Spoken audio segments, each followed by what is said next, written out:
Hello Aqua friends, welcome to my channel. My name is Nicole and today I have this beautiful autumn leaf still life for you. It has wonderful warm lights coming through the foliage. You can check out the supplies for this tutorial in the project description below.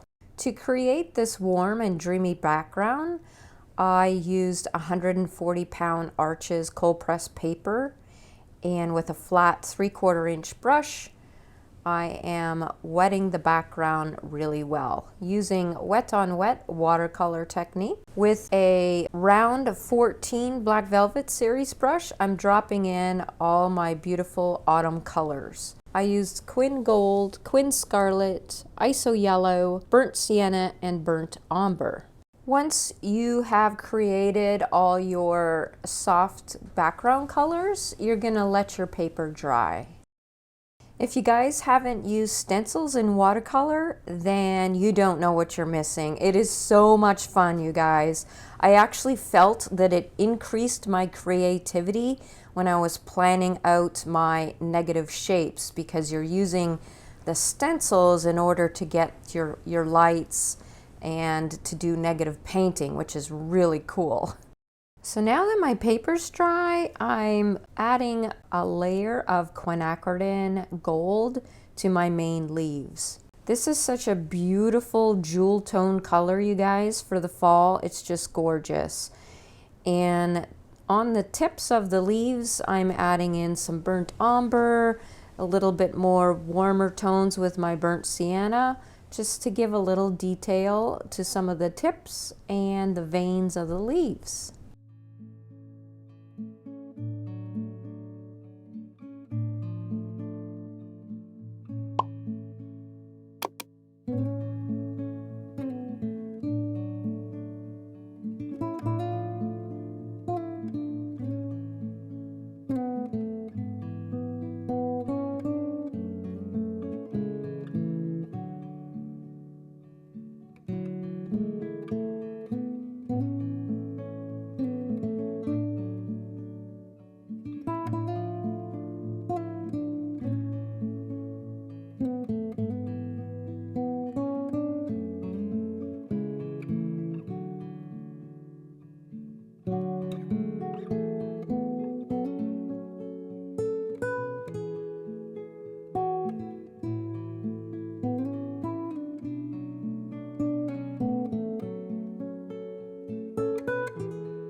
Now comes the fun part, taking away some of the colors by placing the stencils strategically in areas where we need the light to shine through more. We will later strengthen these light shape areas by adding warm glazes and darker tones to create depth and contrast. And to find out where you should put your negative shapes, you can squint at the reference photo and it kind of helps you to see the most lightest areas, the medium and the dark scale tones. When we squint, our mind just kind of groups those colors together so that we can really get an idea of where we need to add these shapes to. That's a tip for you right there. So you can see I'm adding the stencils in areas, and sometimes I'm not taking away that whole shape. I'm just using points of some of the leaf tips in order to make it like they are in the background, that the leaves are overlapping.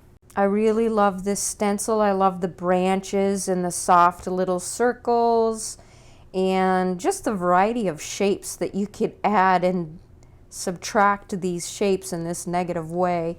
And it's like so much fun. You just use a really stiff brush when you're doing this, and you scrub away the paint and lift it off some more with a piece of paper towel. And look at that. Especially in those darker areas, it really shows up nicely.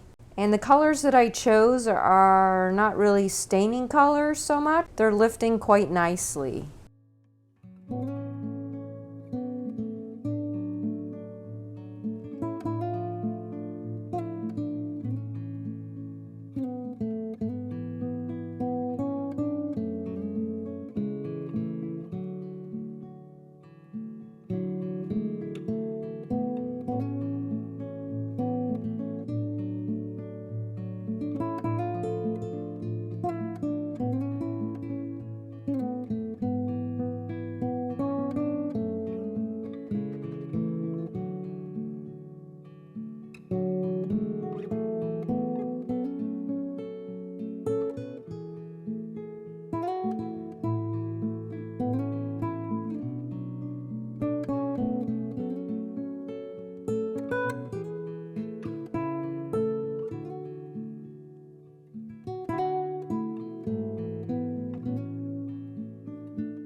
So in areas where I want to warm up the background, I am applying some glazes of that beautiful quinacridone gold, outlining some areas so that these lighter areas that we have where the light's shining through are going to look even more fantastic when we darken up some of the colors around it.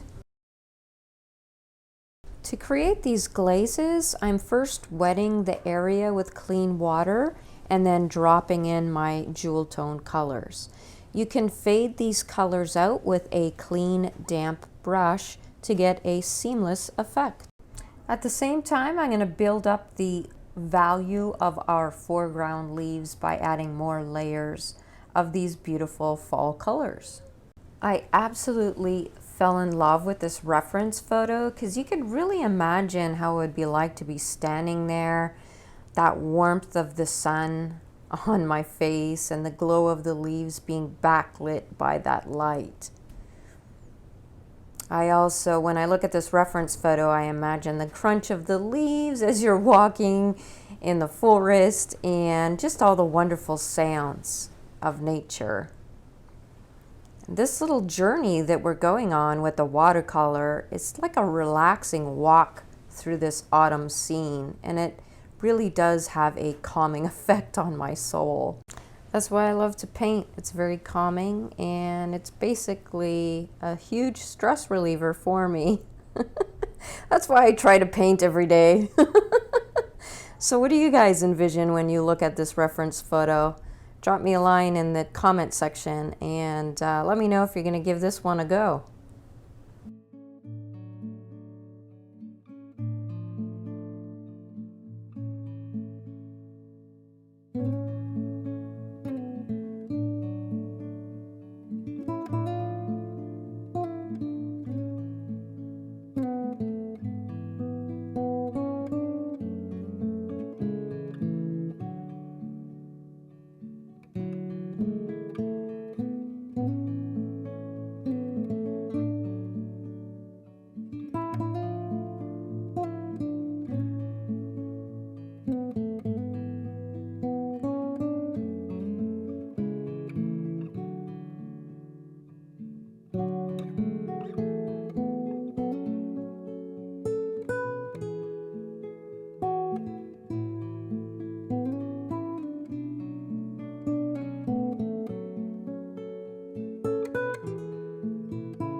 If you guys are enjoying this tutorial and you like my artwork, please hit that like button and subscribe to my channel. I would much appreciate it. Once you're happy with your value contrasts, then you can call it a day, finish your painting. Don't forget to sign it, and I'll see you guys next week.